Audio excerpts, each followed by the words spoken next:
Voilà, comme ça YouTube sera avec nous. On va lancer la vie YouTube. Vous êtes la vie YouTube. C'est le... Attends, si je dis VOD? Si JVOD. Ok, j'aime bien. Si je dis VOD? Ah, là il a réussi à dire VOD. Bah, alors bonjour YouTube.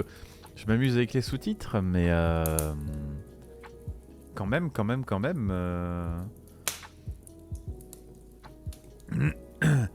Donc aujourd'hui YouTube, petite soirée contes et légendes sur la mer. Mais oui, on en a tout plein. Il faut que je me mouche avant qu'on commence, sinon ça va pas le faire.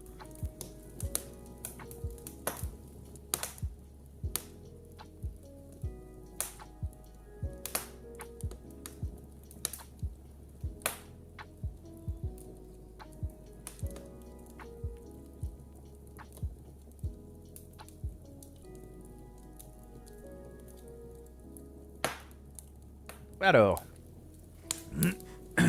quoi de mieux pour démarrer la soirée qu'un conte qui nous apprendra comment la mer devint salée. Tout simplement. Allez, on est parti. N'as-tu jamais goûté l'eau de la mer? Ou simplement passé la langue sur ton bras après t'être baigné? C'est drôlement salé, non? Si tu te demandes pourquoi, ouvre bien les oreilles, car en voici la raison. Sur les côtes du Finistère, les vieux pêcheurs bretons racontent, et les pêcheurs ne mentent jamais quand ils parlent de la mer. C'est bien connu, du moins quand ils disent la vérité. Ces vieux pêcheurs racontent donc qu'il y a longtemps, bien longtemps, si longtemps que le grand-père de ton grand-père n'était pas encore né, l'eau de la mer n'était pas salée. Les pêcheurs en rapportaient des carpes et des goujons, des truites et des brochets. Bref, toutes sortes de poissons d'eau douce que l'on ne trouve plus aujourd'hui que dans les lacs et les rivières. Mais jamais la moindre sardine, ni le plus petit maquereau. En ce temps-là, il paraît aussi que le rivage de la mer se trouvait tout là-bas, à l'horizon, car les vagues n'avaient pas encore commencé à grignoter la terre. Mais cela, c'est une autre histoire. En ce temps-là, vivait un vieux marin que tout le monde appelait le père Guirec, un des plus anciens marins de Concarneau. Il était venu au monde il y avait si longtemps que lui-même ne savait plus quand. Et il n'était pas rare d'entendre un jeune marin, attablé devant une bonne bolée de cidre, s'esclaffer. « Le père Guirec ? Oh, il avait déjà plus de 100 ans quand j'ai fait ma première marée, et son bateau est au moins aussi vieux que lui. » Et il est vrai que sa vieille barque, avec sa pauvre voile, n'inspirait pas vraiment confiance. Chaque fois que le vieux Guirec montait dedans pour aller pêcher, l'eau s'infiltrait par tous les trous. Mais cela ne semblait pas le déranger. Quand trop pleine d'eau, la barque commençait à s'enfoncer dangereusement. Le vieux marin ôtait simplement un de ses sabots et écopait l'eau avec. Je baisse un peu le son. Vidant par-dessus bord juste assez d'eau pour ne pas sombrer avant d'atteindre le port. Tout était modeste chez le père Guirec. Son embarcation comme ses goûts. Quand d'autres partaient pêcher avec leurs bateaux remplis de filets et de casiers pour ramener la pêche la plus abondante, lui s'en allait avec un unique casier, tout recouvert d'algues vertes. Ah ça, ce n'est pas lui qui risquait de dévaster les fonds marins. Chaque jour, il rapportait exactement ce qu'il lui fallait pour se préparer une bonne fricassée ou une soupe parfumée. Pas un poisson de plus. Vivant seul depuis bien longtemps, cette vie lui suffisait amplement, et jamais on ne l'avait entendu se plaindre. Parfois, Le voyant passer, les jeunes le taquinaient. « Alors Guirec, qu'est-ce que tu rapportes de beau aujourd'hui ? 3 anguilles ? Un bon pêcheur comme toi, si tu voulais embarquer avec nous, tu ferais fortune. » Mais le vieux Guirec se contentait de sourire gentiment. Un soir, alors que comme chaque soir il remontait son casier à bord, il aperçut quelque chose qui s'agitait à l'intérieur. Ce n'était ni un poisson ni un crabe, comme il l'espérait, mais une sorte de paquet d'algues d'où émergeaient de minuscules bras et une tête ébouriffée. Se penchant pour mieux regarder, le vieux Guirec vit une espèce de petit homme, grand comme la main, et qui, à la place des jambes, avait une queue de poisson d'un vert fluorescent. Quelle drôle de créature, s'étonna-t-il. Jamais, de toute sa vie, il n'avait vu une chose pareille. Avec moult précautions, il ouvrit le casier, attrapa la petite créature, la sortit de sa prison, puis la débarrassa des algues dans lesquelles elle était prise. Examinant de plus près l'étrange petit être qui s'agitait entre ses doigts, Guirec s'aperçut qu'il remuait les lèvres, comme s'il parlait. Le vieux marin tendit donc l'oreille pour l'approcher de la minuscule bouche. Et en effet, à son grand étonnement, ce drôle de petit homme poisson parlait, d'une si petite voix qu'on l'entendait à peine. Mais il parlait. Et il disait « S'il te plaît, Guirec, rejette-moi à la mer. Je suis le roi des ondins. Mon peuple et moi vivons au fond de la mer. C'est nous qui déposons les poissons dans les filets des pêcheurs. Si tu me relâches, tu n'auras pas à le regretter, car mon pouvoir est très grand. » Aussi éberlué qu'amusé, Guirec n'eut pas longtemps à réfléchir. Après tout, à quoi pourrait bien lui servir un si petit bonhomme ? Et puis, au fond de son casier, il avait un gros coquillage qui suffirait bien à son repas du soir. Se penchant au-dessus de l'eau, il y déposa donc délicatement le petit ondin. Celui-ci plongea comme un éclair, et Guirec crut qu'il avait disparu. Mais il apparut aussitôt à la surface, visiblement ragaillardi, et lui dit, d'une voix bien plus forte, « Merci, vieux Guirec, merci de m'avoir rendu ma liberté. Pour te remercier, garde bien ce coquillage que j'ai mis au fond de ton casier, car il est magique. » J'ai bugué parce que Fox était en train de sortir de sa caisse. « Chaque fois que tu désireras quelque chose, tu n'auras qu'à dire. Petit coquillage des ondins, tourne sur toi-même et mets ceci entre mes mains. Et pour l'arrêter, il te suffira de lui dire « Petit coquillage des ondins, arrête ton moulin et repose-toi jusqu'à demain. Mais attention, n'oublie pas ces mots, sinon le coquillage ne t'obéira plus. » Et sur ces paroles, le petit ondin disparut dans l'eau turquoise. Ce soir-là, en rentrant au port, Guirec fredonnait. Cette drôle d'aventure l'avait mis de bonne humeur, même s'il n'était pas tout à fait certain de ne pas l'avoir rêvé. Mais une fois venu le moment de dîner, devant son éternelle soupe de poisson, il laissa échapper un soupir. Ah, que j'aimerais pour une fois manger un rôti de porc bien doré, comme celui de mes noces il y a si longtemps. Son regard se posa alors sur le coquillage, et Guirec se dit en lui-même « Et si ce coquillage avait réellement le pouvoir de... » Sans trop y croire, il attrapa le coquillage, et prenant son ton le plus sérieux, ordonna « Petit coquillage des ondins, tourne sur toi-même, et mets un rôti entre mes mains. » Il avait à peine terminé sa phrase qu'un énorme rôti, doré à point, apparut dans ses mains. La surprise le laissa bouche bée. Mais aussitôt, un second rôti, semblable au premier, apparut entre ses mains. « Oh là, c'en est trop !» s'écria le vieux Guirec. « Petit coquillage des ondins, Arrête ton moulin et repose-toi jusqu'à demain. » Et comme l'avait prédit le petit Ondin, le coquillage s'arrêta de mouliner. Jamais Guirec n'avait fait un pareil festin. Ce soir-là, il s'endormit, rêvant à ce que le coquillage pourrait désormais lui offrir. Le lendemain, comme chaque matin avant même que le soleil soit levé, il était déjà sur le port, prêt à partir. Mais alors qu'il venait de détacher sa barque, sa lourde voile toute rapiécée se déchira brusquement. Au lieu de se désoler, Guirec pensa au coquillage qu'il avait mis dans sa poche.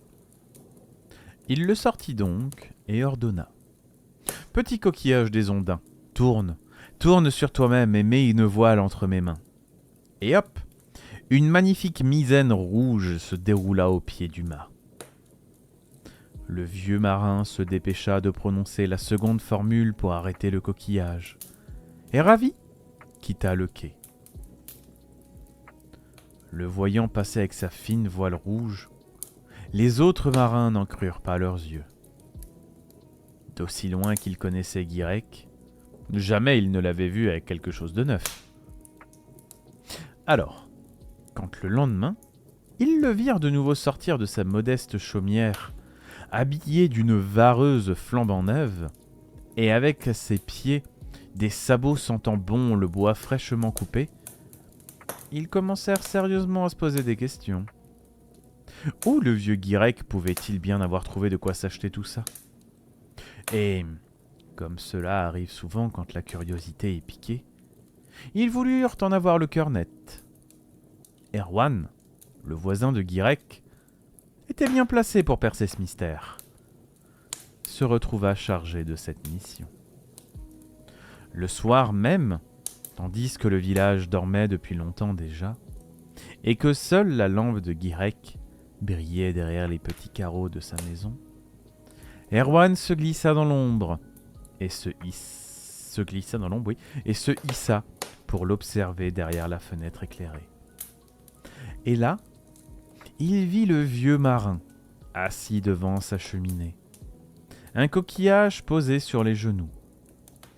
Jusque-là, rien d'anormal pour un Breton.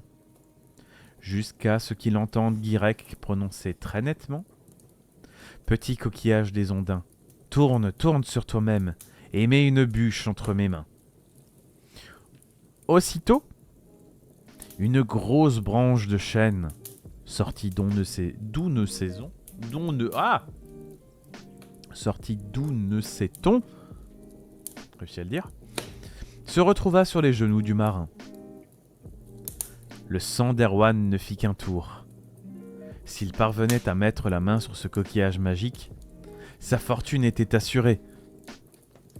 Tapi dans l'ombre, il attendit patiemment que Guirec aille se coucher. Et à peine la lampe éteinte, il poussa doucement la porte, que le vieux marin ne fermait jamais à clé, entra sur la pointe des pieds, s'empara du coquillage et fila aussi vite qu'il put vers le port. Attendez, il y a un grand chat qui veut monter. Oui, Fox. Oui. J'ai compris, grand chat. Ah, j'ai perdu ma page. Ah, et bonjour au grand chat.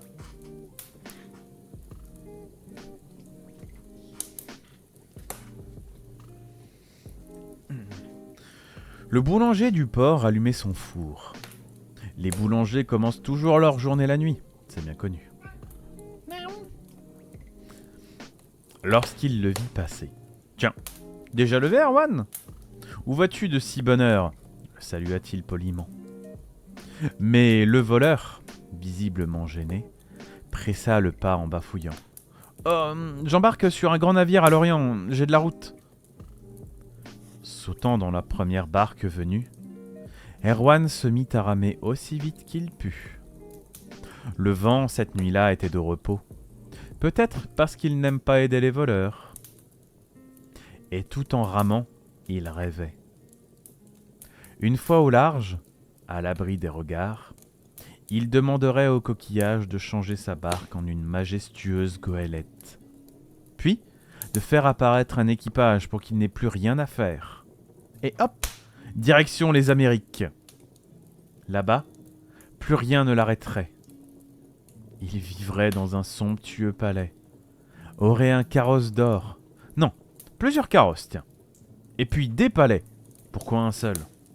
Allons bon, voyons grand. On le mérite bien. Tout excité, il se mit à ramer de plus en plus vite. Car ce n'était pas le tout de rêver. Il lui fallait d'abord gagner la haute mer, avant que Guirec et les autres marins ne s'aperçoivent du larcin. Sur le coup de midi, c'était chose faite. Ne voyant plus de terre à l'horizon, rassuré et tiraillé par la faim, il ouvrit son sac et en sortit son casse-croûte. Un petit pot de pâté fait maison et une bouteille de chouchen. Mais au moment de planter goulûment les crocs dans son pâté, Erwan le recracha aussitôt. Non, le recracha, oui aussi, c'est la même chose. Pouah, il avait oublié de l'assaisonner. Et un pâté sans poivre passe encore.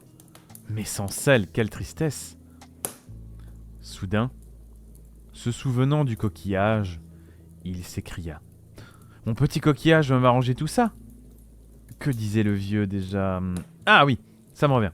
« Petit coquillage des ondins, tourne, tourne sur toi-même et mets du sel entre mes mains. » Voyant une grosse poignée de sel gris apparaître à ses pieds, il rit. « Voilà de quoi assaisonner mon pâté !»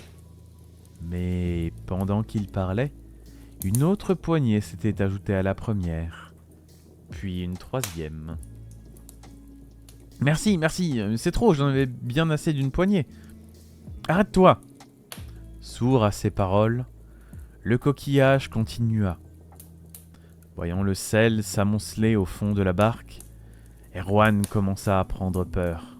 « Ça suffit, vas-tu finir, maudit coquillage ?» criait-il.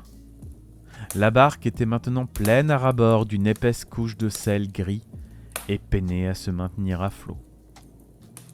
Sentant qu'elle s'enfonçait lentement, notre homme chercha désespérément le coquillage sous le sel, mais celui-ci demeura introuvable. Le coquillage, enfoui on ne sait où, continuait de mouliner, et le sel, débordant de la barque, retombait à présent de tous les côtés dans la mer en lourdes cascades grises. Alors que le bateau disparaissait sous l'eau, comme aspiré par le fond, Erwan sauta à l'eau.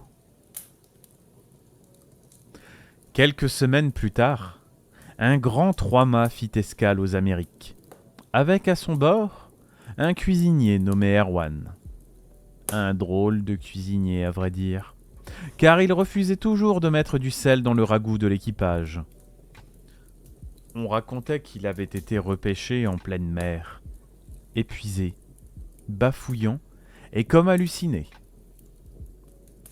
Entre-temps, à Concarneau comme ailleurs, à l'heure de remonter leur filet comme à leur habitude, les pêcheurs eurent la surprise de découvrir qu'à la place des poissons d'eau douce, ils étaient remplis d'espèces inconnues, comme des maquereaux, des sardines et des rougets. Sur une plage du Finistère, mais il semblerait que ce curieux événement se soit reproduit sur bien des plages aux quatre coins du monde, un enfant qui apprenait à nager et avait avalé une gorgée d'eau s'écria tout étonné. « Ah, la mer est salée! Elle est salée !» On mit un moment à comprendre. On vérifia ici, on vérifia là. Et en effet, partout la mer était salée désormais. Mais il existe un endroit, au large de Concarneau, où on raconte qu'elle est encore plus salée qu'ailleurs. Peut-être parce qu'au fond de la mer, un très vieux coquillage continue de tourner sur lui-même. Qui sait?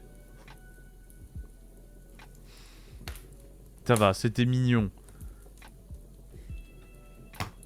C'était pas du tout crédible, mais c'était mignon. Les légendes bretonnes sont tellement belles et mystérieuses. Je sais pas en fait si c'est vraiment... Ah, alors attends. J'avais pas vu qu'en haut il y avait écrit si c'était une adaptation ou quelque chose comme ça. Ouais, c'est adapté d'un conte breton. Donc il y a sûrement une histoire bretonne qui part de là. Et je pense pas qu'il y ait un truc avec les Américains, parce que je pense que on faisait déjà du commerce de sel avant qu'on découvre les Américains.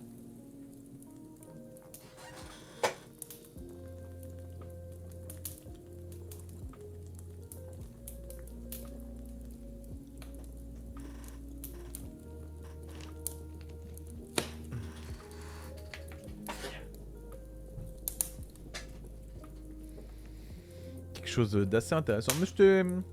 Alors juste le coup du... Ah, le coup du...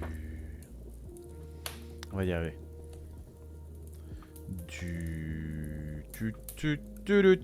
Le coup de l'Amérique. Un chouille trop. T'aurais enlevé l'Amérique, ça aurait été top.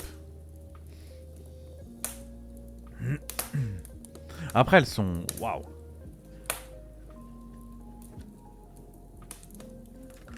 Là, elles sont assez bien écrites. Je trouve que j'aime bien le style. Après, celui-là, c'était un conte pour les... C'est vrai que si vous voulez, je peux vous dire aussi le conte à chaque fois. L'âge et tout. C'était pour les 6 ans. Ah, le prochain conte. Ça va être...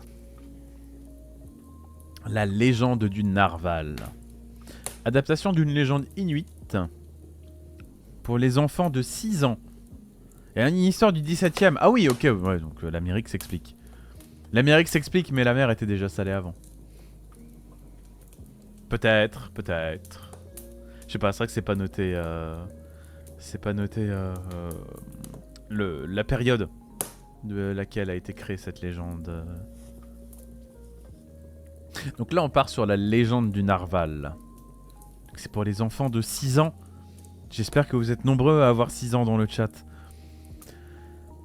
Depuis sa naissance, la vie n'avait pas été tendre avec le jeune Takik. Tout bébé, il avait attrapé une grave maladie qui lui avait ôté la vue. Ils ont tous 6 ans, je le savais. Le jeune garçon avait donc grandi dans l'obscurité. Et si, comme chacun sait, apprendre à marcher ou à faire ses lacets n'est facile pour personne, quand on ne peut rien voir, c'est autrement plus compliqué. Mais Takik ne manquait pas de courage. Déployant des trésors de patience et de persévérance, l'enfant avait appris à se débrouiller, presque aussi bien que les autres enfants du village, et même parfois mieux, car il mettait tout son cœur dans ce qu'il faisait. Personne ne l'avait jamais entendu s'apitoyer sur son sort. Takik faisait la fierté de ses parents et l'admiration de sa petite sœur. Sikinik. Il y a trop de consonnes rapprochées qui se ressemblent. Mais comme si une épreuve ne suffisait pas, quelques années plus tard, ses parents, partis pêcher la baleine, disparurent dans les eaux glacées. Takik et sa jeune sœur, devenus orphelins, c'est mieux, j'arrête pas de faire des liaisons avec des T qui n'existent pas, avaient alors été recueillis par leur grand-mère. Une vieille femme au cœur froid comme la glace. Loin de les accueillir par bonté d'âme, la vieille mégère, qui avait des airs de sorcière avec son visage dur et ses longs cheveux torsadés, les faisait travailler sans relâche. Tout le jour, couchée sur sa peau de phoque, elle geignait, se plaignant que son dos, ses bras ou ses vieilles jambes la faisaient souffrir, et il leur commandait de faire 1000 tâches pour la soulager.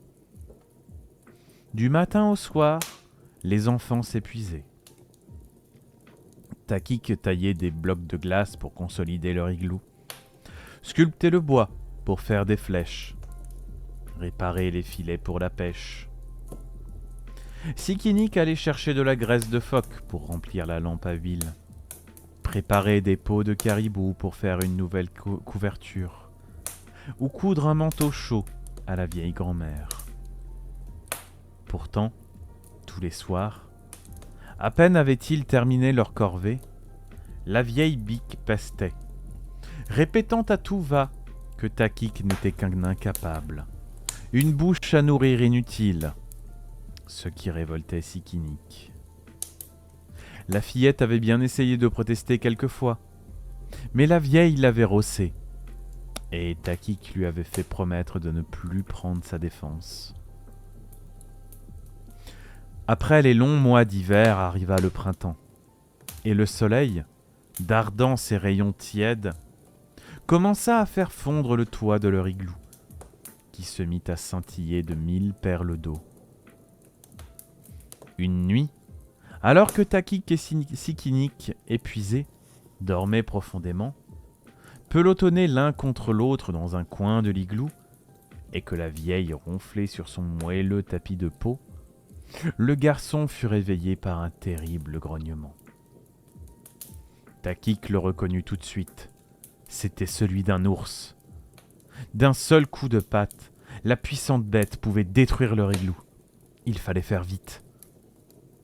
Sans faire de bruit, pour ne pas réveiller sa sœur, le garçon, habitué au noir, saisit l'arc qui se trouvait près de sa couche, attrapa une flèche, se glissa vers la porte et, tendant l'oreille pour guetter les déplacements de l'ours, banda son arc. Dès qu'il sentit l'ours s'approcher, il tira. La flèche siffla dans l'air. Aussitôt, l'énorme animal s'abattit sur le sol dans un gros craquement de glace. Un grand sourire illumina le visage de Takik. Mais avant même qu'il n'ait eu le temps de dire un mot, sa grand-mère s'était levée et ses longs cheveux en bataille lui ordonna de ne pas bouger. Elle se précipita dehors et, feignant d'être en colère, s'écria « Idiot, tu as abattu un chien. Non seulement tu as manqué une proie superbe qui nous aurait nourris pendant des semaines, mais en plus tu nous prives de notre meilleur chien de traîneau. Tu n'es vraiment qu'un bon à rien. » Très étonné, Takik ne dit rien, et la cruelle vieille, rêvant déjà au magnifique manteau blanc qu'allait devenir la peau de l'ours, et aux nombreux festins qu'elle allait se faire avec toute sa viande, se dépêcha de dissimuler sa ruse. Vite, elle tua le chien et traîna le corps de l'ours dans une grotte pour que personne ne puisse le voir. Puis, faisant cuire la chair du chien, elle la servit à Takik et à Sikinik. Décidément, je vais avoir du mal avec ce prénom. Ce manège se prolongea plusieurs jours. Chaque soir, leur grand-mère déposait une maigre assiette de viande de chien devant les enfants et filait se faire en cachette un banquet avec celle bien grasse et moelleuse de l'ours.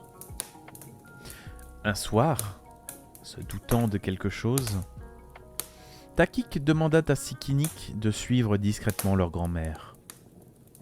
En faisant bien attention à mettre ses petits pieds dans les empreintes de la vieille, Sikinik la suivit, donc jusqu'à la grotte, dans laquelle la vieille s'engouffra. Intriguée par l'odeur du feu de bois et de viande grillée qui s'en échappait, la fillette s'avança sur la pointe des pieds pour jeter un œil à l'intérieur. Et quelle ne fut pas sa surprise en voyant sa grand-mère emmitouflée dans une immense fourrure blanche au-dessus d'un feu de bois, se régalant de gros morceaux de viande bien grasse. « Oh, la vieille crapule !» souffla Sikinik dans la fourrure de son anorak pour étouffer sa voix. Furieuse, elle se cacha derrière un rocher à l'entrée de la grotte et attendit sagement que la vieille, le ventre bien plein, ressortit.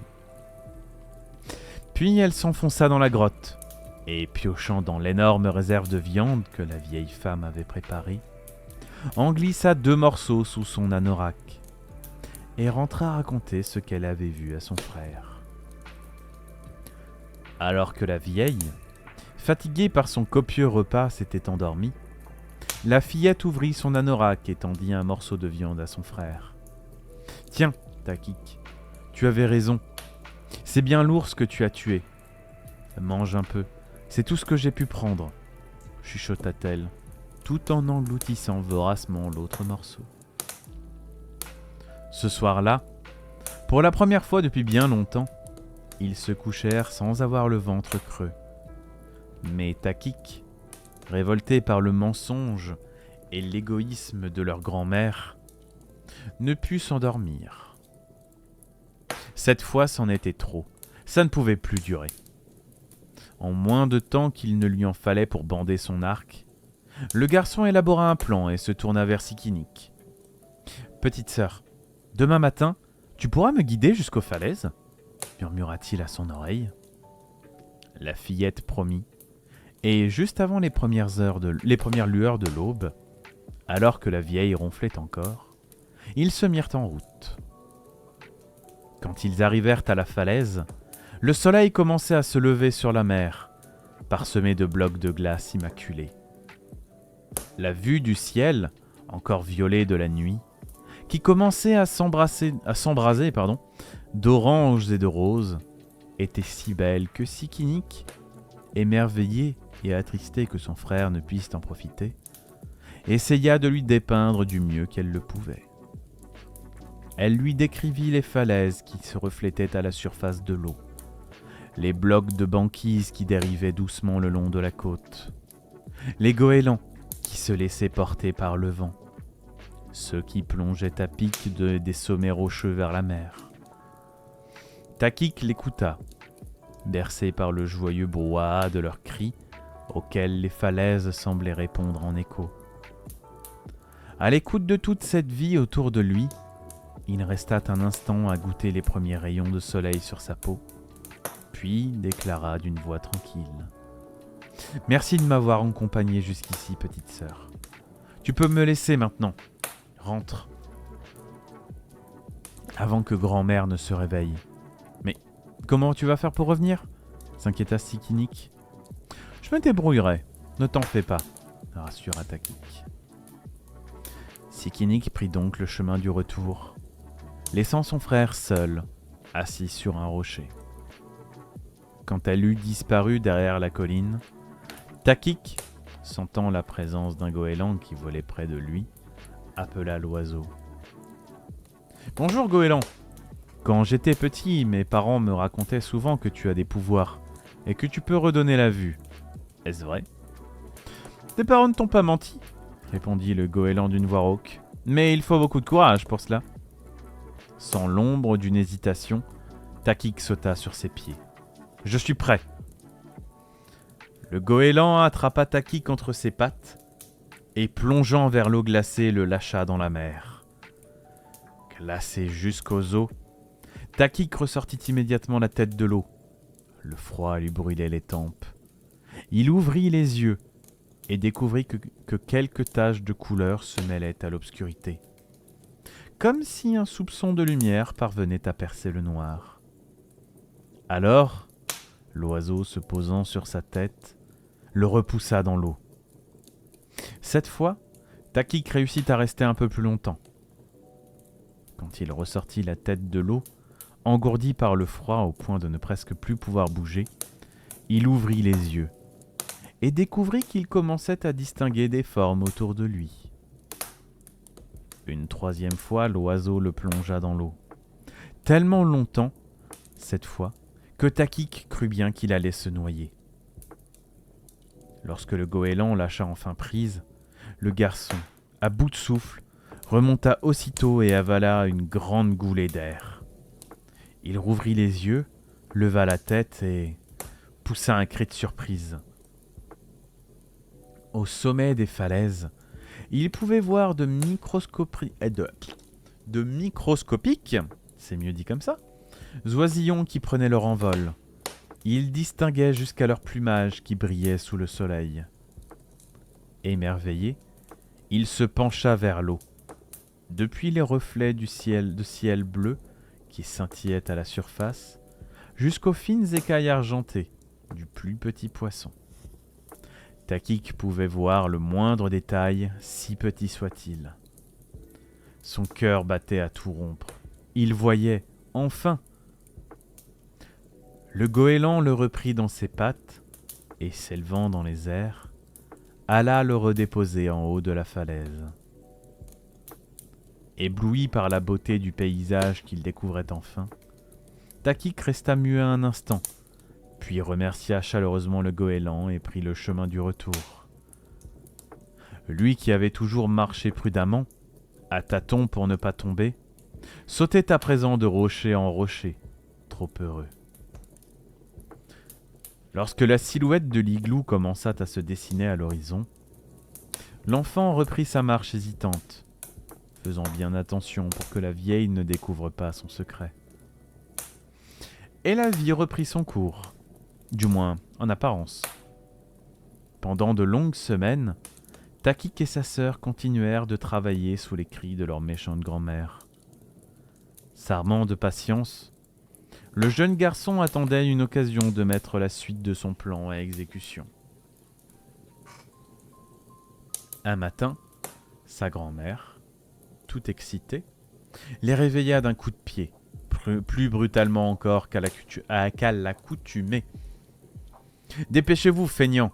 cria-t-elle. « Vous n'entendez pas tout ce bruit autour de nous ? Des belugas se sont approchés de la côte. Enfilez vos anoraks et prends le harpon, Takik. Je te guiderai. » Arrivée à la plage, où plusieurs pêcheurs étaient déjà à l'eau, la grand-mère enroula la corde du harpon autour de ses hanches et s'installa confortablement dans leur kayak. « Quand tu l'auras harponné, je t'aiderai à hisser le beluga hors de l'eau. Mais comme je ne suis pas assez forte pour retenir un beluga adulte, il faut que tu en harponnes un petit. Tu m'entends, feignant ? Allez, en attendant, pagayez tous les deux, et vite !» ordonna-t-elle. Takik promit, et les enfants se mirent à pagayer, aussi vite qu'ils pouvaient.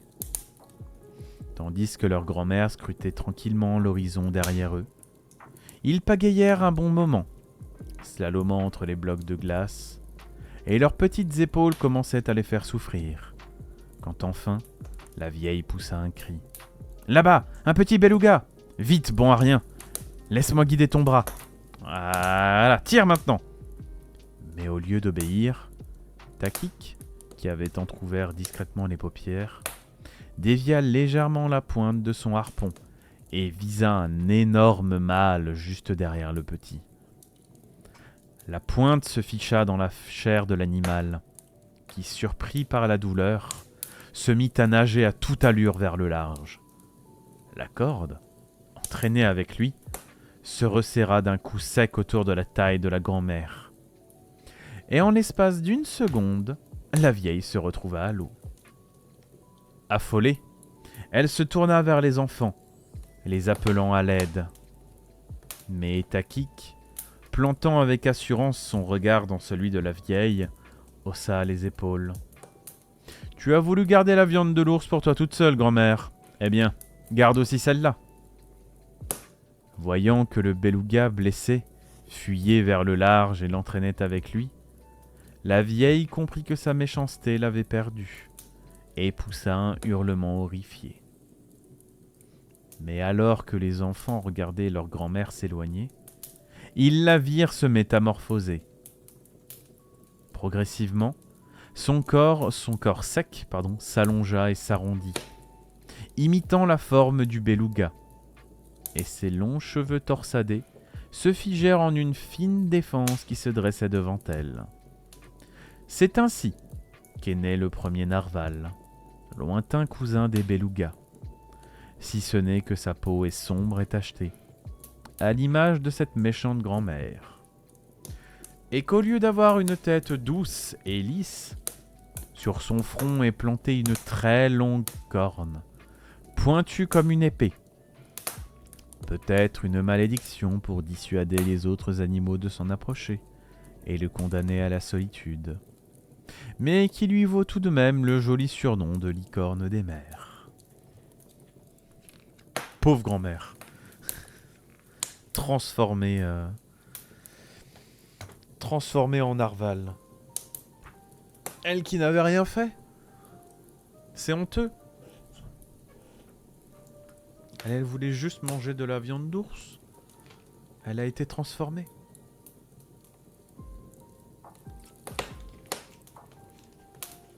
Dis, c'est honteux.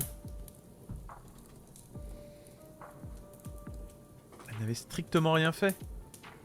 Elle avait juste un petit creux et donc elle s'est dit allez, on va croquer un peu dedans. Voilà, c'est une peau d'ours, c'est pas grave. Donc craft demain soir 20h. Ok. Vous savez. Ah mince, j'ai pas fait le planning aujourd'hui. Je me suis même pas occupé de mes VOD YouTube. Oh, je vous jure. Ce mec. Irrécupérable. Le péché de gourmandise. Ouais, mais c'est bon la gourmandise. Ose dire que c'est pas bon la gourmandise. T'as encore mangé un dessert ce soir avec Pauline. C'était aussi de la gourmandise. J'aurais pu vous dire ce que c'était précisément. Mais c'était fort bon. Comme dit... Ah, c'est... Non, je saurais pas vous le dire. C'était un truc libanais. Enfin, c'était un truc que le Libanais avait fait. Mais je saurais juste vous dire qu'en dessous, il y avait de la confiture de rose. Hein? Au CD leche? Voilà. Un dessert n'est pas de gourmandise, mais d'en resservir, oui. Ah! Non, là, on a pris qu'une fois. Donc c'était pas de la gourmandise, alors. Ça va, alors. C'était fort bon. J'ai bien aimé. Pardon. C'était fort sympathique. Sinon après il y a des petits baklava que chaque chose en son temps.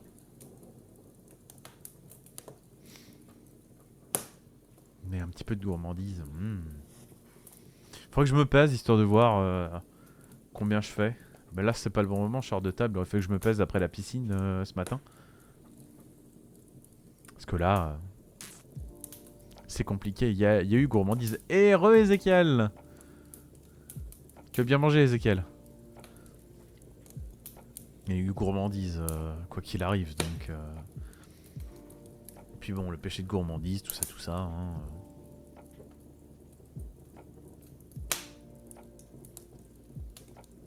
Nya.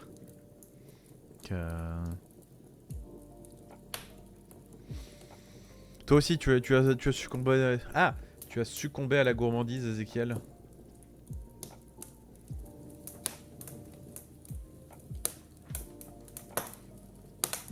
Ah, ok. C'est vrai que ça, c'est pas noté, par contre. De quoi ça s'inspire. Moins que... Ah non. Ça n'en parle pas.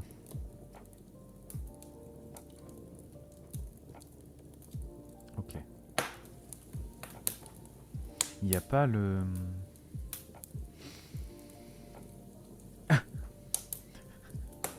J'avais oublié qu'il y a un compte... Et toi aussi, ah bah voilà, tu vois. J'avais oublié qu'il y a un compte, on le lira pas de suite, hein, on le lira pas avant un petit moment, qui s'appelle littéralement Abdul de la mer et Abdul de la terre. Je ne sais pas ce que c'est que ce compte, mais... Pourquoi pas. Mais il n'y a pas le... Ah, moins que... Si. Attendez. Attendez. Est-ce que... Je crois que j'en avais déjà parlé.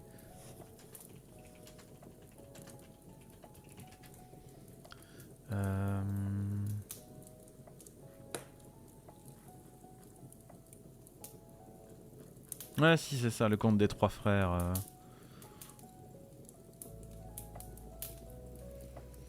Ouais, si, j'en ai déjà parlé du conte des trois frères. Mais encore, non, c'est pas celui-là.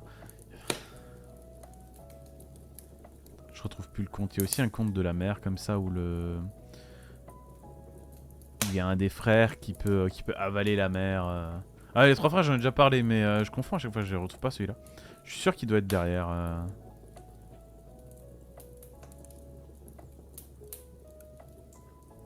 Que bon.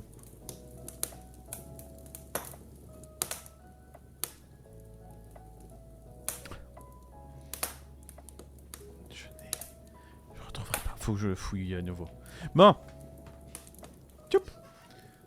Je propose qu'on découvre ensemble le secret des poissons. Qui est adapté d'une légende des Comores. Là par contre, il faut que vous ayez 4 ans.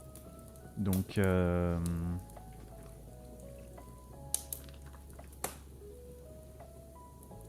oui, ok. Alors... Le secret des poissons. Les anciens racontent qu'autrefois, quand la Terre était encore toute neuve, les océans étaient vides. Enfin, vides. Pas tout à fait. Ils étaient remplis d'eau, de sable et d'algues, évidemment. Mais aucun animal n'y vivait. Où étaient donc les poissons? Les petits poissons rouges, les grands blancs, les ronds, les longs, les jolis, les bizarres, tous existaient déjà pourtant. Mais ils vivaient sur la terre ferme, parmi les autres animaux. Comment faisaient-ils? C'est simple. Ils se tenaient debout, bien droits sur leur queue, et marchaient comme tout le monde. Mais un jour, le vieux lion, le roi des animaux, réunit toutes les bêtes et leur annonça: « Mes chers amis, le temps passe, et comme vous le savez, ma fille, la princesse, est désormais en âge de se marier. Elle veut quitter la tanière, et m'a chargé de lui trouver un époux. Lourde responsabilité pour un vieux père qui l'aime plus que tout. J'ai donc bien réfléchi, car pour vous départager, il me fallait un défi digne d'elle, et je crois avoir trouvé. Ma fille épousera celui d'entre vous qui réussira à lui offrir la lune. » Un grand murmure parcourut l'assemblée. « Waouh, la lune! Rien que ça ?» répétaient les animaux, impressionnés. Aussitôt, les singes se mirent à grimper sur leurs cocotiers géants et sautèrent le plus loin qu'ils purent pour essayer d'attraper la lune. Mais elle était bien trop loin. Ils retombèrent tous sur les fesses et gémirent. Aïe aïe aïe! Les oiseaux s'envolèrent haut, très haut en direction de la lune. Mais elle était bien trop loin. Et une fois au-dessus des nuages, ils commencèrent à manquer d'air. Tout étourdis, ils retombèrent droit vers la terre, se froissèrent les ailes et piaillèrent. Aïe aïe aïe! Les tigres montèrent au sommet des plus hautes montagnes et bondirent pour saisir la lune. Mais elle était bien trop loin. Ils dégringolèrent les flancs des montagnes, se griffant les pattes sur les rochers et grognèrent. Aïe aïe aïe! Seul le chef des poissons prit le temps de réfléchir un peu avant de se lancer. Et il eut une idée. Il appela ses congénères et faisant bien attention à ce que personne les écoute, il leur dit: « Mes frères, je crois que j'ai trouvé.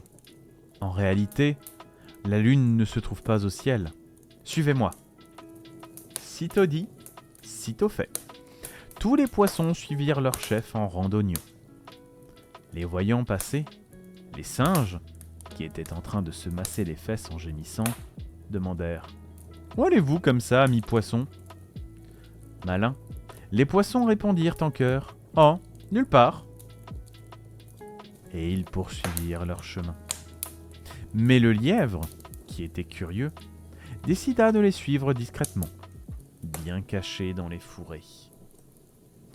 Un peu plus loin, les oiseaux qui étaient en train de frotter leurs ailes froissées, les voyant passer, demandèrent: « Où allez-vous comme ça, amis poissons ?»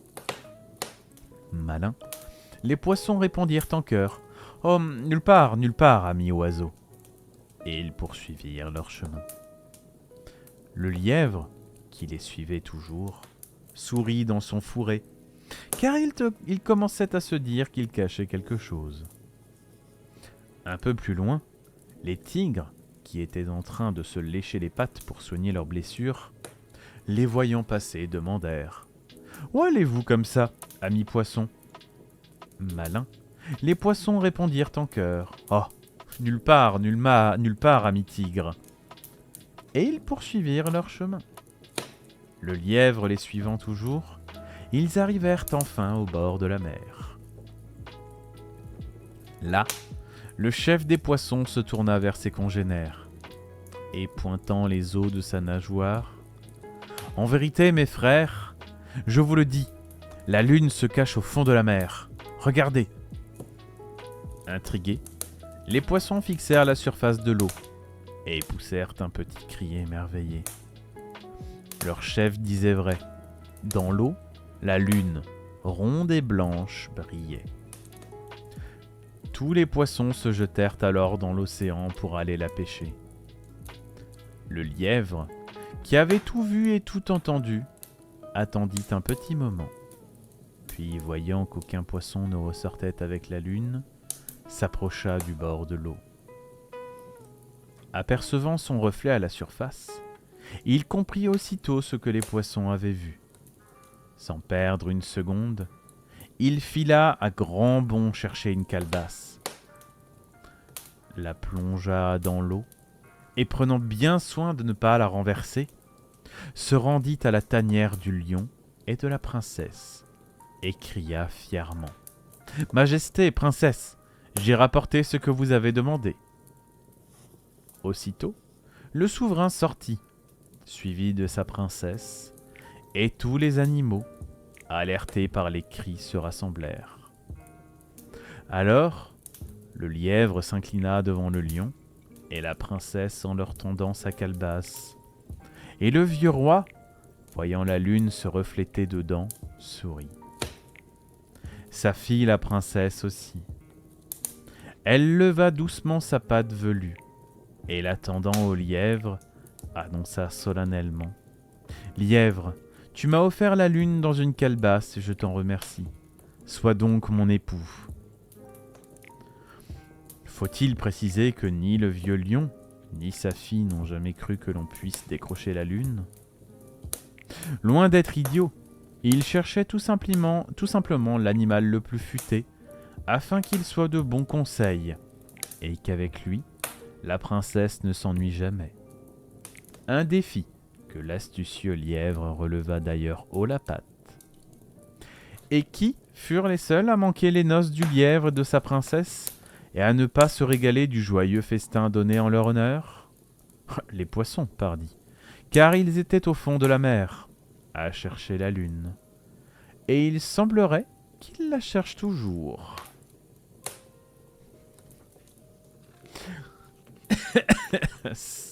C'était rigolo. Mon Dieu.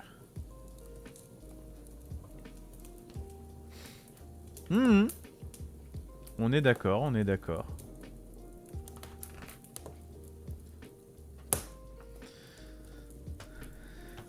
Pauvre poisson berné par tout le monde, je vous jure.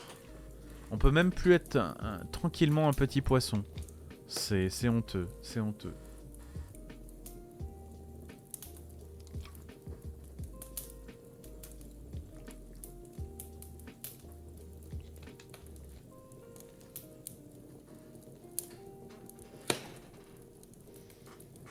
Est-ce qu'on peut dire que les poissons sont le dindon de la farce ?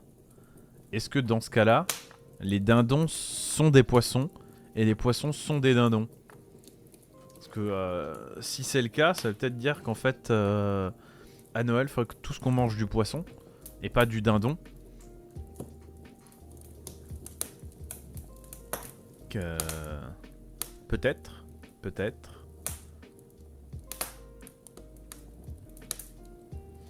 Est-ce qu'on doit farcir les poissons au marron aussi ? Je vous ai pas dit, j'en ai pas parlé à Pauline d'ailleurs. J'ai vu quelque chose. Alors, chapon n'est pas un dindon. Attention. Ne confonds pas dindon et chapon, c'est pas la même. J'étais dans un... Oh, c'est un bar et un resto à la fois, c'est les deux. Il y a une partie bar et une partie resto, mais bref. J'étais dans un endroit, sur Strasbourg, et ils avaient... leur spécialité, c'est la tarte flambée. Enfin, entre autres, c'est la tarte flambée. Et ils avaient une tarte flambée au marron. Je sais pas si... on mange plutôt un chapon à Noël chez moi. C'est vrai que moi, ça dépend totalement de notre envie, en fait. En règle générale, on prend un truc qui nous donne envie et on le mange. En règle générale, on prend du foie gras, sauf qu'il arrive. En entrée, c'est foie gras, mais...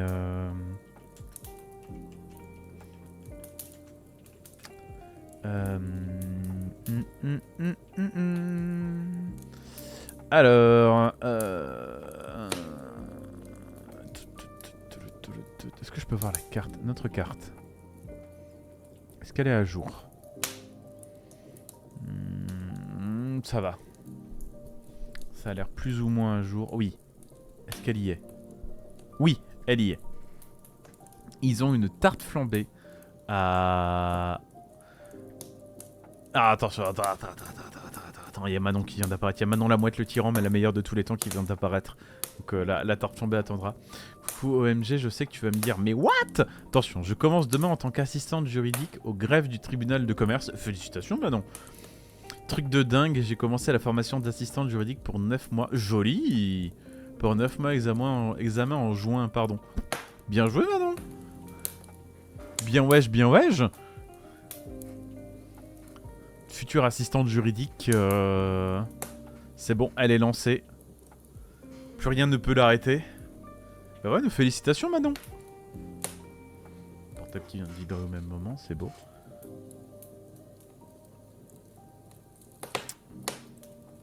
Comment tu le sens Ah. Comment tu sens venir cette formation Manon? J'ai envie de dire, normalement, je m'en fais pas trop pour toi, ça devrait le faire. Franchement, tu devrais allègrement le faire.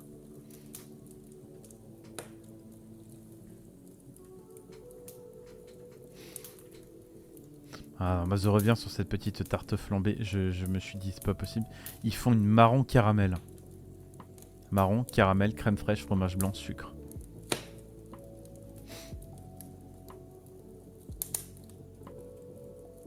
Non, enfin... Tu dis quoi? Je dis c'est juste abusé. Marron caramel. Elles sont super bien, ça va être dur. Mais comme pour tout travail assidu, voilà. Morphine vient de me dire un truc. Qu'est-ce que Morphine vient de t'annoncer? Attention. Qu'est-ce qu'il a annoncé? C'est quoi cette... Alors, sur cette playlist, il y a des titres. Parfois, tu te dis, mais sérieux, ça existe vraiment ça en version Lofi? Ok. Is This Love version Lofi, quoi. Abusé. D'ailleurs, tu me fais penser, j'ai tellement déjà un devoir à rendre, moi, pour le mois de... Je crois que j'ai un truc pour le mois de décembre et un truc pour le mois de novembre, si j'ai pas de bêtises. Faut que je regarde à nouveau. Faut que je m'en occupe, faut que je fasse le plus tôt... Enfin, le plus tôt possible, ça sera fait... mieux je me porterai. Je ferai déjà un truc de moins à faire. On parlait des streamers pop-out, bref, et là tu me dis... Et là il me dit, tu vois le Yeti, il pourrait bouffer des gens façon Damer, je continuerai à le voir parce qu'il est sympa.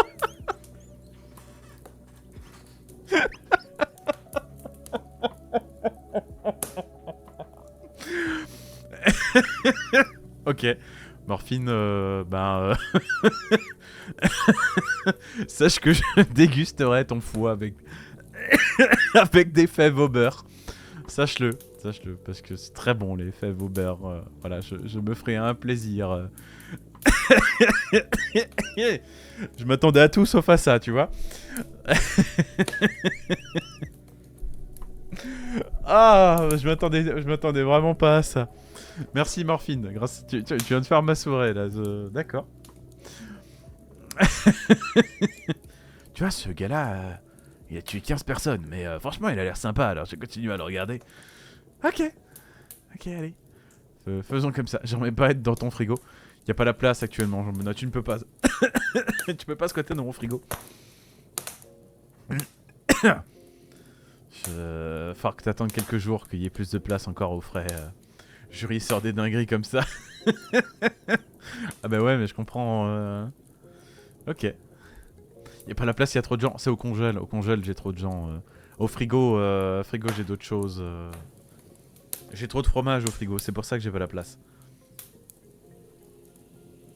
Si j'avais pas autant de fromage, ça irait, mais là, c'est pas le cas. Je vous jure.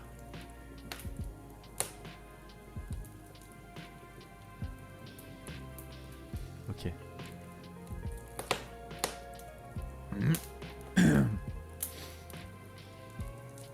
Ah là là là là. En tout cas, c'est sympa maintenant. Au moins, c'est animé à la maison grâce à Morphine. Même si c'est pas à se demander si en fait c'est pas lui qui joue Dahmer. Est-ce que ce serait pas lui qui aurait des gens actuellement au congèle? Est-ce que tu peux vérifier le congélateur coffre qui est en bas à la cave, s'il te plaît? Est-ce que tu peux vérifier que il n'y a pas de morceaux qui dépassent? Parce que quand même là ça devient chelou.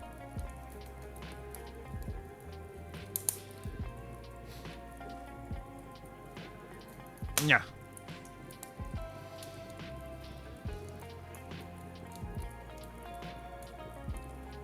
Ok.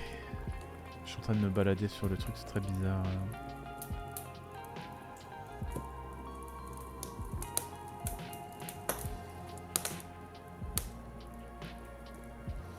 Il y a des choses bizarres, sachez-le. C'est étrange tout ça, c'est très étrange. Que... Il bouffe des trucs souvent, mais autre débat. Ah! On va pas lui laisser les escargots, on lui laisse ça. On sait qu'il aime beaucoup manger des escargots, ce pauvre Morphine.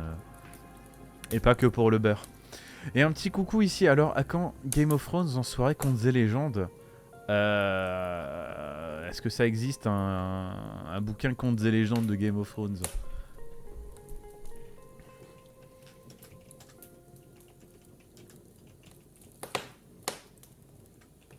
J'ai pas l'impression déjà.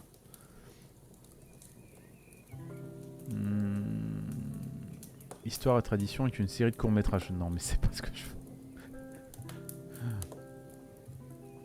Alors tu tombes sur des trucs, mais pas du tout des... Y a pas Maneki, hein, je suis désolé. Écris-moi ce livre. Écris-moi ce livre et je le ferai. Je parle d'escargot, oui. Voilà. Alors, comment on dit en alsacien des escargots, Jean-Benoît? Faut que tu réfléchisses. Compte les légendes parce qu'il y a tellement de bouquins qu'il faut compter les légendes. Oh mon dieu. Qu'est-ce qu'on va te faire Qu'est-ce qu'on va faire de toi, Maneki? Franchement, qu'est-ce qu'on va faire de toi? Tu retournes demain aux escargots? Ah oui, c'est vrai que tu fais le truc de la Brapa, mais attends, c'est quand? L'après-midi, je crois que tu fais les trucs de la Brapa, sauf le mercredi. Que... En bordelais, on dit les cagouilles. En alsacien, on appelle ça autrement. Est-ce que vous l'avez dans le chat? Comment on appelle des escargots en alsacien? D'ailleurs, quand moi j'aurai terminé ma trilogie, je te l'enverrai, mais avec grand plaisir.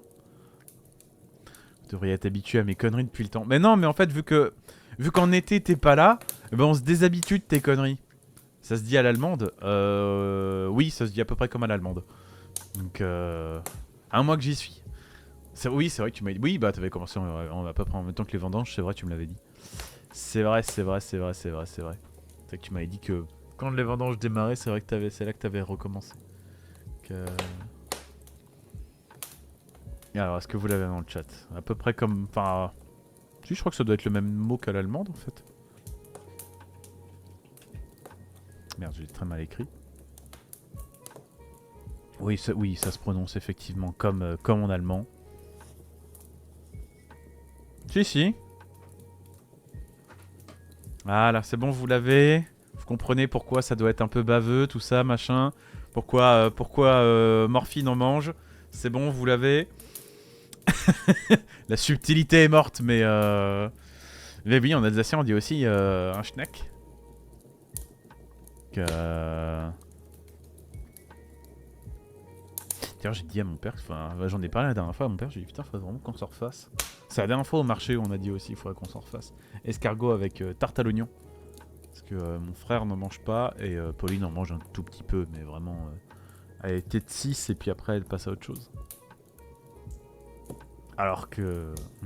des bons escargots là. Tiens, vous me faites penser d'ailleurs en parlant d'escargots. Après on repasse au compte d'après. Je peux déjà vous l'annoncer, le prochain compte s'appelle le crabe qui jouait avec la mer.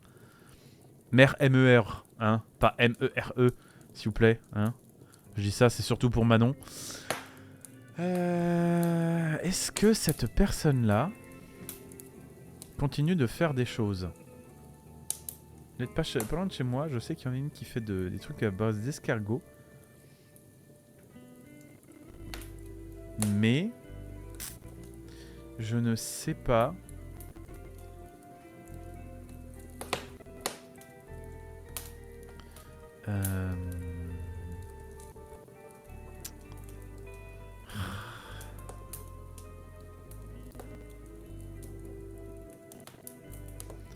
Je sais pas en fait si elle fait des... je sais pas, alors... Avec le ou la mer, non, non, non, non. Tu me connais... Mais bien sûr, je te connais. Bah non, s'il te plaît. Que tout le monde est ravi de savoir que j'ai un escargot. Non, ça, t'étais pas obligé de l'annoncer en grand. Oh, je te jure. Irrécupérable. Jamais été fan de bulot. Je n'ai jamais mangé de bulot de ma vie. C'est vraiment un truc qui m'a jamais intéressé. Non, je sais pas si vous connaissez ça.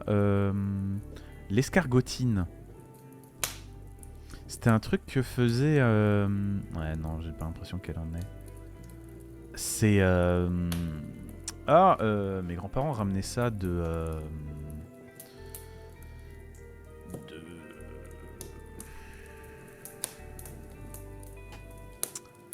Loire-Atlantique. Toi, t'en fais, Jean-Benoît? Franchement, si un jour tu viens en Alsace ou si un jour je descends, franchement, j'en récupère 3 tonnes. C'est super bon, l'escargotine. Imaginez... Comment on pourrait parler, comment on pourrait décrire ça? Je vais pas dire un pâté d'escargot parce que c'est pas le cas, mais une tartinade, on va dire, une tartinade d'escargot. Donc on en fait des terrines, voilà, ouais, donc on va appeler ça une terrine. Allez, une terrine d'escargot qui sent bien le beurre et l'ail et tout. Franchement, c'est top. Si vous en avez jamais mangé, chopez, allez voir s'il n'y a pas quelqu'un pas loin de chez vous qui fait des escargots. Et franchement, c'est super bon. Sur un petit pain toasté, en apéro, vous en mettez juste un tout petit peu dessus. C'est une tuerie. Vraiment. Foncez. Si vous avez des gars chez vous qui en font, n'hésitez vraiment pas à aller en prendre. Vraiment, c'est super bon. Et elle, je lui avais demandé, parce qu'elle était passée un jour au marché dans le patelin où j'habite. Et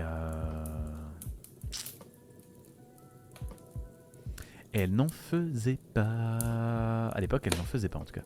Donc maintenant, je ne sais pas. Faudrait que j'y retourne. Faudrait que j'y retourne et je lui demande. C'est pour les escargots de tout petit calibre. Ah d'accord, ok, je vois. Une sorte de liquider en fait, ceux qui sont trop petits pour la vente. C'est pas con, hein, comme ça tu perds pas de produit. Donc j'avoue. Mais ouais, si vous avez jamais goûté, allez-y. Goûtez l'escargotine. C'est un des meilleurs plats à base d'escargot qui existe. Vraiment. Et c'est moins bourratif que de manger ta douzaine d'escargots auxquels tu auras bien saucé et tout. C'est sans fin, ça se mange sans fin. Sachez-le. Alors, pardon, Majesté, mais depuis tout à l'heure, il y a une dame à côté de chez moi qui fait des choses. Faut que j'y retourne. Tu cherches... Oui, c'est vrai. Mais elle fait des choses bonnes à manger. Voilà, elle ne me fait pas elle ne me fait pas des choses de ce côté-là. Elle ne me fait que des choses bonnes à manger. Donc, elle parle à mon estomac. Mais ça fait très longtemps que je l'ai pas vue, donc...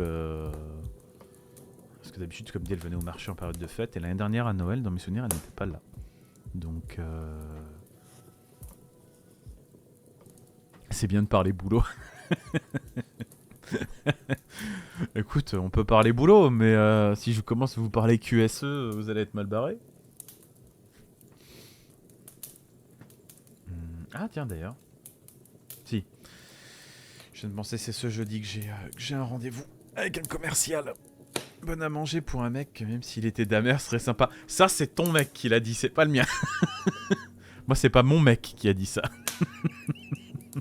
Oui, j'ai un mec. Donc, moi je suis gentil. Moi je ne mange pas les gens. Je fais à manger aux gens, mais je ne mange pas les gens. Sachez-le. Je préfère nourrir les gens. Pour après les mettre dans mon congèle. Mais oui, effectivement. Il faut les engraisser un petit peu, sinon après la viande elle est sèche à la cuisson. Et donc c'est pour ça qu'il faut un chouï plus les nourrir. C'est ça. C'est exactement ça. Sinon voilà, la viande elle se dessèche en fait. C'est ça le problème. Après sinon faut tout faire cuisson basse température. Ça prend un temps fou.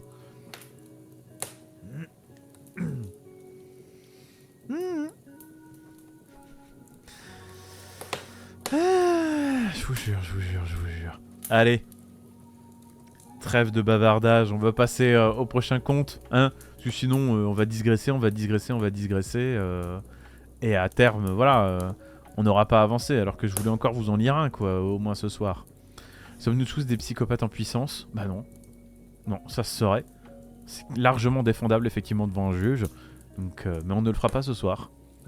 Il y a un glauque, on peut retourner à la légende suivante. Qui, normalement, ne sera pas glauque. La légende suivante. J'ai réussi à trouver le terme et on n'aura pas sur l'histoire du crabe et de la mer. Le crabe qui jouait avec la mer. Qui est adapté d'une histoire de Rudyard Kipling. Extrait d'histoire comme ça. Voilà, je ne connais pas. C'est pour les enfants de 6 ans. Alors, ça va y avoir un crabe, Dieu, un enfant, une première femme et un rat. Voilà, sachez-le, c'est les personnages de l'histoire. Ça se passe dans un bateau, sur une plage et sous la mer. Voilà. On va découvrir ça tous ensemble. Mais oui. Alors, donc, le crabe qui jouait avec la mer. Bien avant les temps anciens fut le temps de tous les commencements. Le temps où le grand magicien prépara tout ce qui existe. Tout d'abord, il fit la terre. Lorsqu'elle fut prête, il fit la mer. Et lorsqu'elle fut prête, il dit à tous les animaux qu'ils pouvaient sortir et jouer.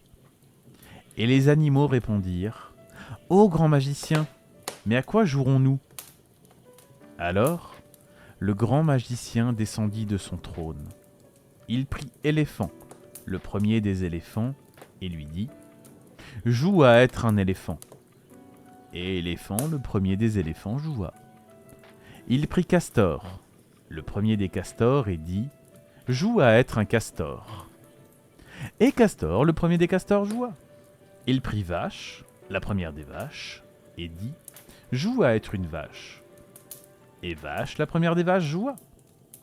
Il prit tortue, la première des tortues, et dit « Joue à être une tortue. » Et tortue, la première des tortues, joua. Et ainsi de suite. Un par un. Il prit crocodile, le premier des crocodiles. Lapin, le premier des lapins. Perroquet, le premier des perroquets. Tigre, le premier des tigres. Élan, le premier des élans. Singe, le premier des singes. Serpent, le premier des serpents. Bref, toutes les bêtes, tous les oiseaux et tous les poissons. Et leur dit à quoi il fallait jouer. Mais vers le soir, à l'heure où les gens et les choses se sentent fatigués et inquiets, Homme, le premier des hommes, arriva avec sa fille, la première des petites filles, à cheval sur ses épaules, et curieux, demanda « À quoi jouez-vous, grand magicien ?» Et le grand magicien répondit « Oh, mon bonhomme, ceci est le jeu des tout commencements. Mais tu es trop sage pour ce jeu. » Alors Homme, le premier des hommes, s'inclina et dit « Très bien, grand magicien, mais veille bien à me faire obéir de tous les animaux. » Entendant cela, un grand crabe, le premier des crabes, dont c'était le tour de jouer, se dit « Quoi ? Obéir à cet homme ? Et pourquoi donc ? Puisque c'est comme ça, je jouerai mon jeu tout seul dans les eaux profondes. »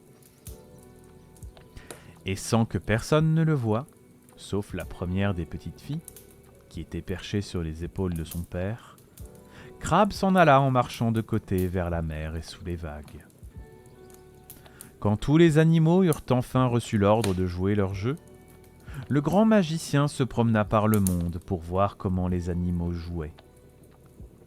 Allant vers le nord, il trouva Éléphant, le premier des éléphants, qui tapait le sol avec ses pieds et bêchait du bout de ses défenses la belle terre neuve qu'il lui avait préparée. Voyant le grand magicien, Éléphant leva la tête, hésitant, et demanda « Ainsi, c'est bien ?» Le grand magicien, tout sourire, répondit « Très bien !» Puis, il souffla sur les grands rochers et les grosses mottes de terre qu'Éléphant, le premier des éléphants, avait retournées, et ils devinrent les hautes montagnes de l'Himalaya, que l'on voit sur les cartes aujourd'hui. Allant vers l'est, il trouva Vache, la première des vaches, qui pâturait dans un pré qu'il lui avait préparé. D'un seul tour de langue, elle balayait toute une forêt à la fois, l'avalait et se couchait pour ruminer, épuisée par l'effort. Voyant le grand magicien, Vache leva la tête, hésitante, et demanda « Ainsi, c'est bien ?» Le grand magicien, tout sourire, répondit « Très bien !»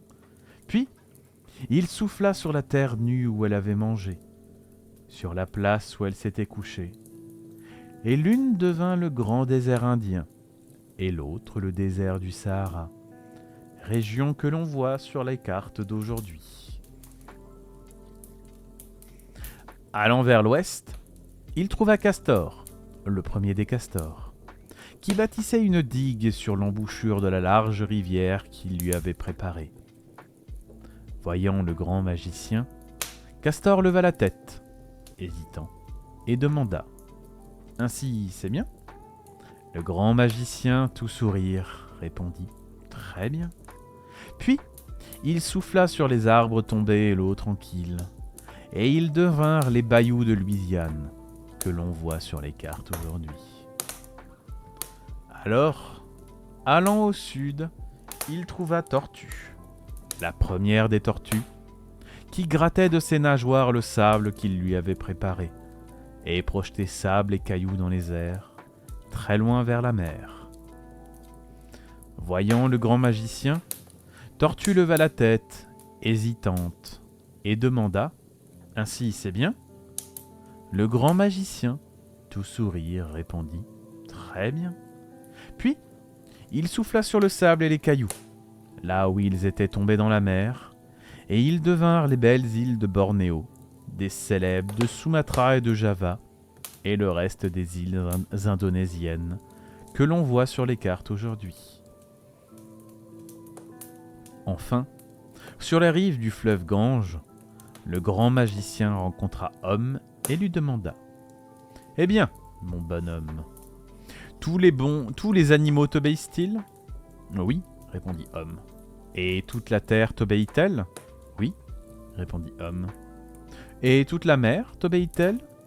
Non, répondit Homme. Une fois par jour et une fois par nuit, la mer monte le long du fleuve Gange et chasse l'eau douce qui déborde dans la forêt et inonde ma maison. Et une fois par jour et une fois par nuit, elle redescend le fleuve et emporte toute l'eau derrière elle. De sorte qu'il ne reste que de la vase et que ma pirogue chavire. Est-ce ainsi que tu lui as dit de jouer ? Non, dit le grand magicien. Voilà un bien mauvais jeu. Mets ta pirogue à l'eau et nous allons découvrir qui joue avec la mer. Homme prit son kriss, un poignard courbé à lame torse qui ressemble à une flamme. La petite fille prit ses ciseaux d'or que son père lui avait offerts, et ils montèrent dans la pirogue. Mais alors qu'ils partaient sur le fleuve Gange, la mer se mit à courir à reculons, entraînant la pirogue comme si l'on l'avait tirée avec une ficelle. Plus loin que le Bangladesh, plus loin que le golfe du Bengale, plus loin encore que Sumatra, toujours plus loin jusqu'à l'île de Bali. Quand leur pirogue s'arrêta enfin, le grand magicien se leva et cria « Ô bêtes, oiseaux et poissons, vous que j'ai pris dans mes mains au tout commencement, et à qui j'ai appris le jeu que vous deviez jouer, lequel de vous joue avec la mer ?» Alors, toutes les bêtes, oiseaux et poissons, surpris par cette question, répondirent ensemble « Grand magicien, nous jouons au jeu que tu nous as appris à jouer, mais aucun de nous ne joue avec la mer. » Alors, la lune se leva toute ronde et pleine sur les eaux, et le grand magicien, apercevant un vieux bossu assis dessus, une canne à pêche à la main, lui demanda « Oh, pêcheur de la lune, est-ce toi qui joues avec la mer ?»« Non, dit le pêcheur. J'espère un jour réussir à pêcher la terre, mais je ne joue pas avec la mer. » Et il se remit à essayer d'attraper la terre avec sa canne à pêche. Voyant au pied du vieux bossu un rat qui grignotait le fil de la canne à pêche, le grand magicien lui demanda « Ô rat de la lune, est-ce toi qui joues avec la mer ?» Et le rat répondit « Non, je suis bien trop occupé à ronger la ligne de ce vieux pêcheur. Ce n'est pas moi qui joue avec la mer. » Et il se remit à ronger la ligne. Alors, la première des petites filles, se rappelant ce qu'elle avait vu, leva ses petits bras, avec ses bracelets de coquillages blancs qui brillaient sur sa peau brune, et dit « Ô grand magicien, quand mon père vous a parlé au tout commencement, tandis que vous appreniez aux bêtes leur jeu, j'en ai vu une s'en aller se cacher dans la mer. » Et le grand magicien dit « Grande est la sagesse des petits enfants qui savent observer. À quoi cette bête ressemblait-elle » Et la première petite fille dit « Elle était grande, ronde et plate. Ses yeux étaient plantés au bout de tiges et elle marchait de côté, comme cela. » Elle lui montra, imitant le crabe. Et elle portait une sorte d'armure dans son dos. Entendant cela, le grand magicien dit « Grande est la sagesse des petits enfants qui apprennent et se souviennent. Maintenant je sais où est allé Crabe, le premier des crabes. » Il prit la pagaie, mais il n'eut point besoin de pagayer, car l'eau coulait continuellement et le courant les portait. Ainsi, ils dépassèrent toutes les îles et arrivèrent au lieu nommé le cœur de la mer. Une profonde faille par laquelle on descend au cœur du monde et dans laquelle pousse l'arbre merveilleux, dont les branches abritent 2 noix magiques.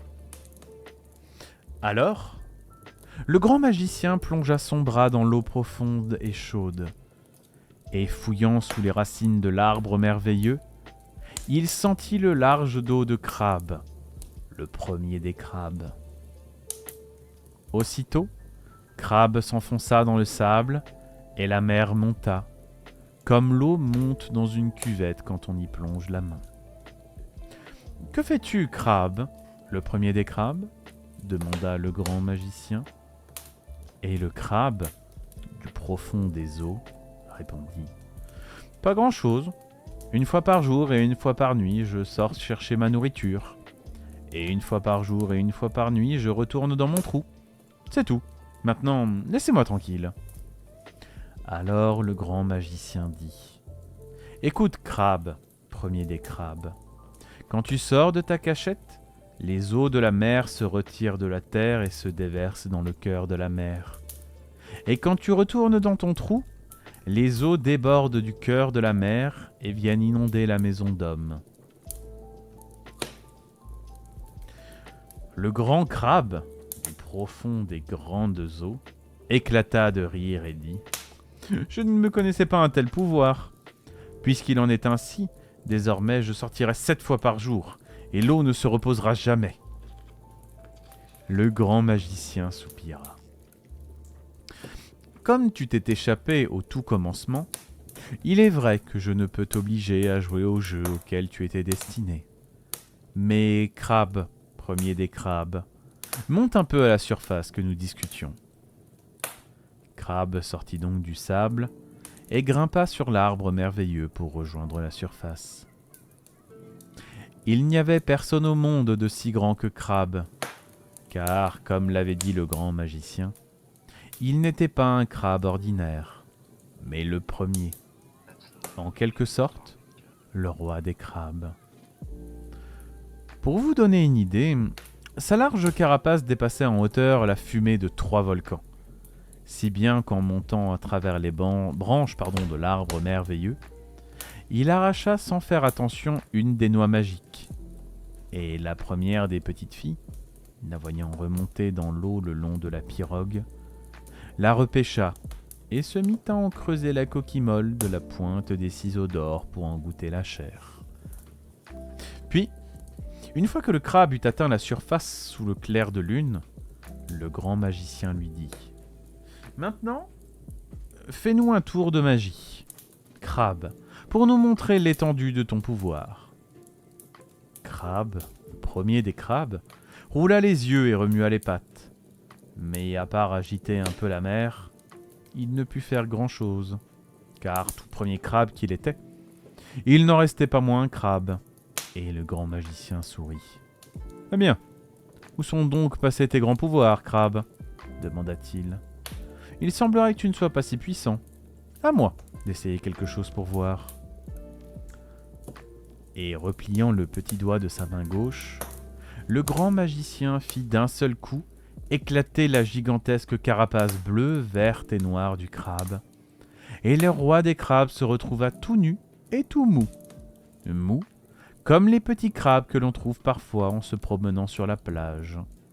« Que vais-je faire de toi à présent ?» dit le grand magicien. « Faut-il demander à Homme de te découper avec son kriss ?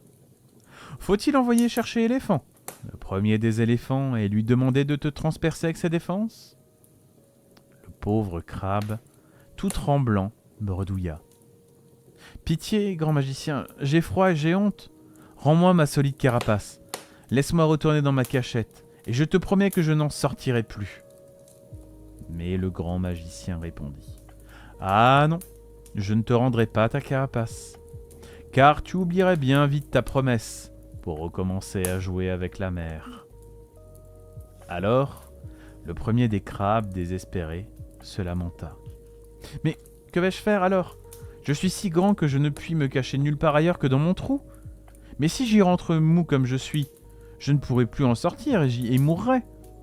Et si, au lieu de m'y cacher, je me promène, nu et sans défense, comme je le suis, les requins me mangeront. » Pris de pitié, le grand magicien proposa.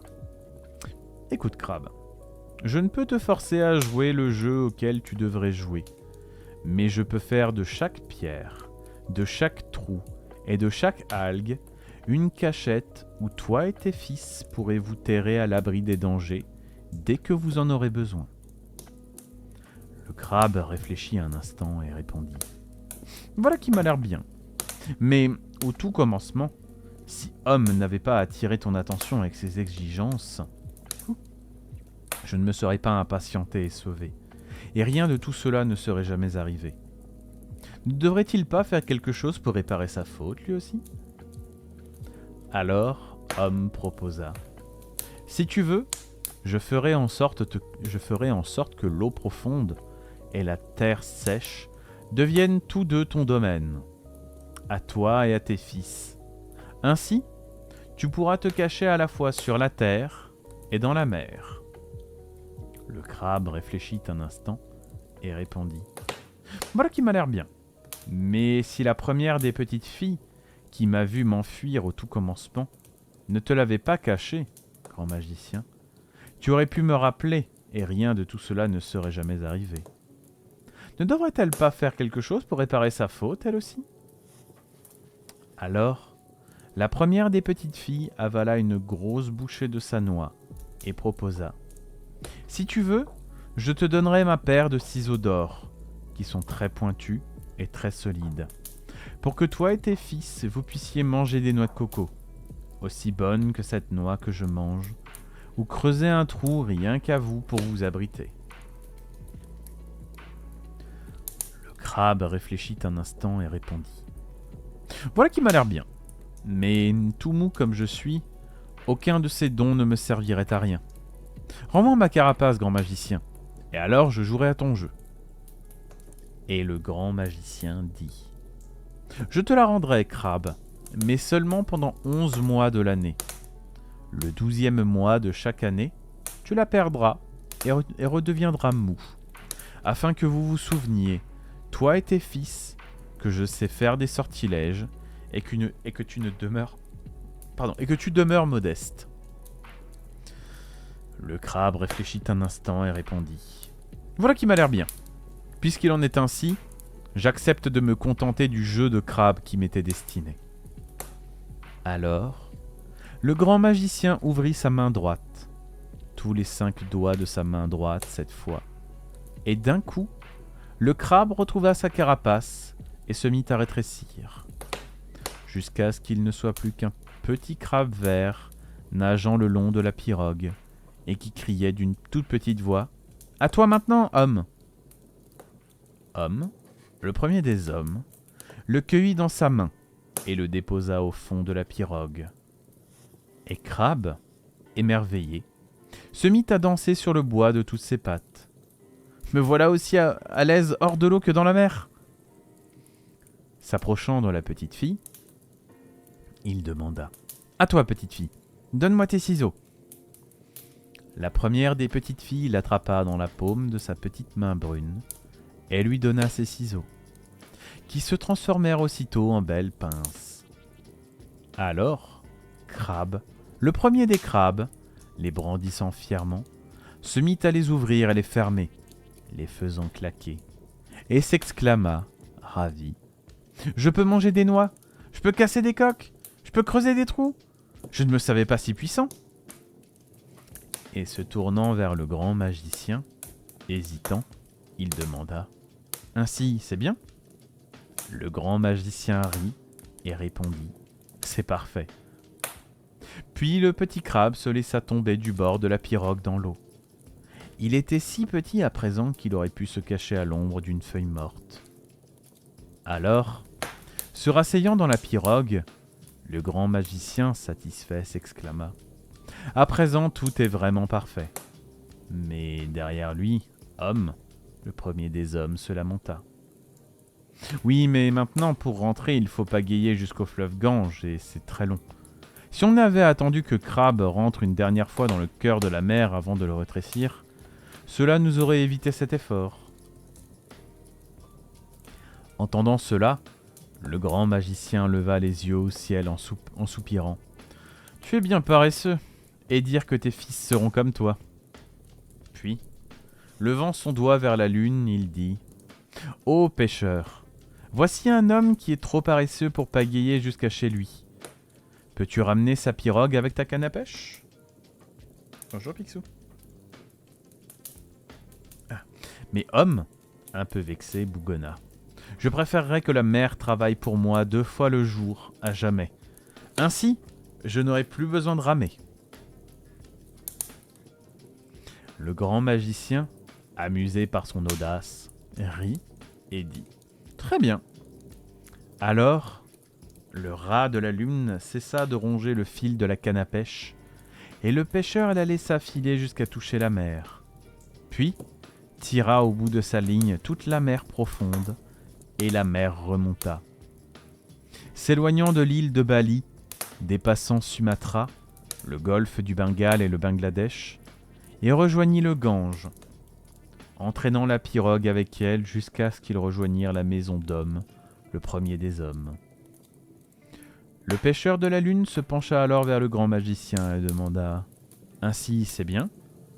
Et le grand magicien dit « Très bien. Dorénavant, tu tireras la mer 2 fois par jour et 2 fois par nuit. Que les pêcheurs n'aient point à pagayer. Mais fais attention à ne pas la tirer trop fort, si tu ne veux pas subir un de mes tours de magie, comme notre ami le crabe. » Depuis ce jour, la lune a toujours tiré la mer, créant ce mouvement que nous appelons les marées. Quelquefois, le pêcheur de la lune a la main un peu trop lourde et tire un peu trop fort. Alors, les marées projettent de hautes vagues sur la digue. Et la mer, à marée basse, semble s'enfuir très loin. Quelquefois, un peu fatigué, il tire trop doucement, et la mer semble à peine se retirer et remonter. C'est ce qu'on appelle les petites marées, ou mortes eaux. Mais la plupart du temps, il fait bien attention, car depuis cette histoire avec le crabe, plus personne ne veut se mesurer au grand magicien. Et le crabe, vous vous demandez ce qu'il est devenu ?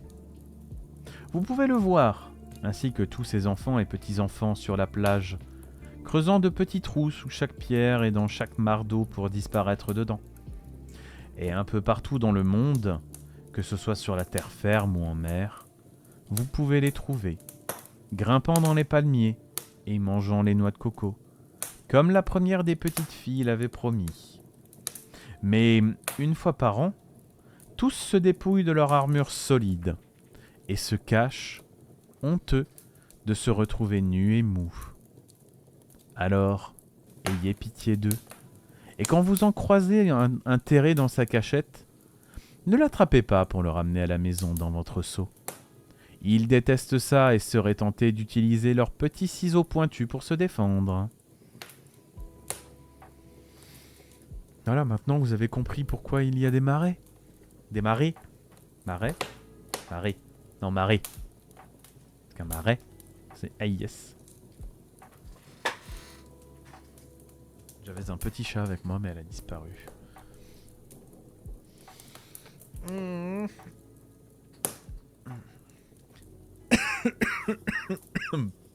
Ah, comme ça maintenant vous savez tous.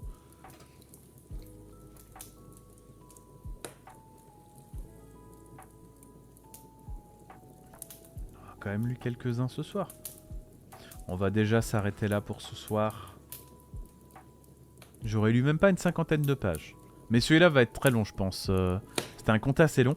Et encore, ils sont classés par temps. Hein. C'était un des plus longs. C'était un des premiers plus longs qu'on a lu. On en aura un qui sera très long.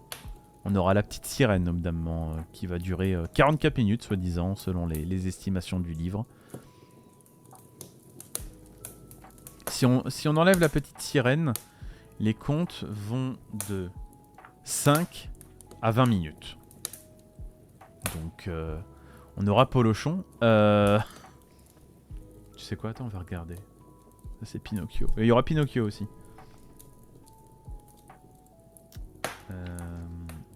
Non, ça, c'est la fée de l'océan. Petite Sirène. Est-ce qu'il y a Polochon? Je pense pas qu'il y aura Polochon. Hein.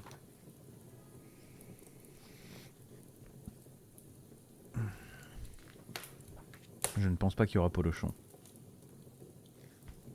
Je ne vois pas Polochon. Je ne vois pas écrit Polochon. S'il y a Polochon, je ne l'ai pas vu. On découvrira ça tous ensemble. Ça n'a pas l'air si long que ça en fait. Enfin, il y a beaucoup de parties. Les différentes parties sont longues, mais l'ensemble est un peu long, mais sinon ça va. Je ne sais pas. C'est peut-être la version moins Disney. Je n'ai pas envie de me spoiler la fin. Je ne me divulgacherai pas la fin pour savoir si c'est celle du conte d'Andersen ou une autre. On saura ça pas de suite. Peut-être pas avant le mois de... On est en mois d'octobre. Peut-être pas avant le mois de décembre. Peut-être. On verra. On verra. En attendant, on va déjà dire au revoir à YouTube. Je regarde un chat qui est en train de se placer d'une drôle de façon. On sera sûrement en décembre. Effectivement. Allez, moi je fais des bisous à YouTube. Et on se retrouvera pour la prochaine soirée Contes et légendes. On commencera par une baleine et son gosier.